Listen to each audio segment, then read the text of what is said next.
And welcome back to the final video of the series, cloning to ISOs to disks, mounting, blah blah blah. Go and check the previous videos to get on par. Roll the intro. That's enough. Okay, so the last part here is to get the ISO, okay, and dump it into a partition. Okay, so let me show what we are going to do here. So this was the original partition that we dumped to an ISO. Okay, now I'm going to unmount it. Okay, Ka-chow. Okay, I'm going to format it, mkfs.xfs,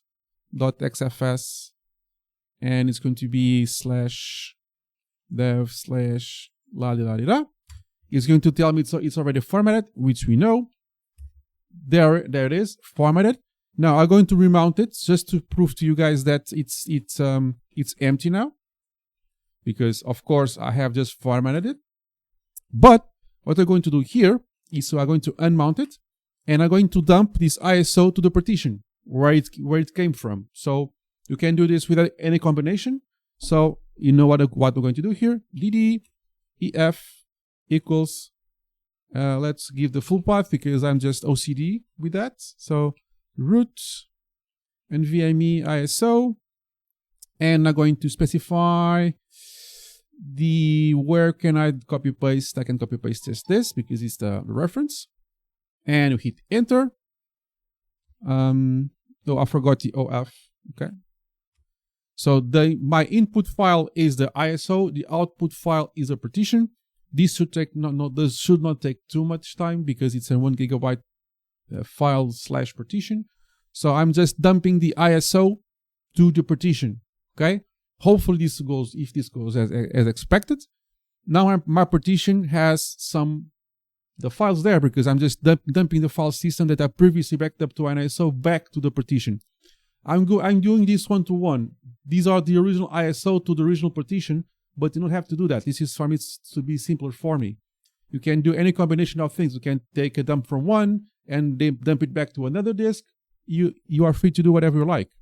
So in theory, when I mount this back again, my files should be back there where they were.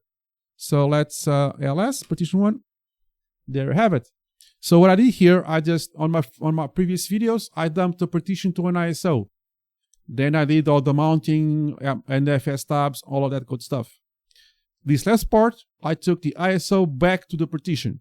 So these were one-to-one, the ISOs of the same partition back and forth, but you don't have to do that. You can take the ISO of one physical device and dump it to another physical device. Okay.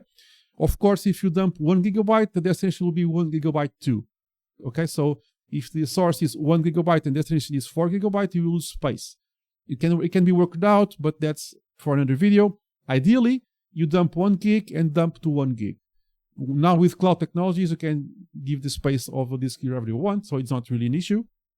But you can do different sizing. It's doable, but that's for another video. So in this video, I showed you how can we get an ISO and dump it back into a disk or partition from where we took it. So we took a partition and made an ISO, and now we took the ISO and put it on some partition, and it's perfectly functional and working as expected.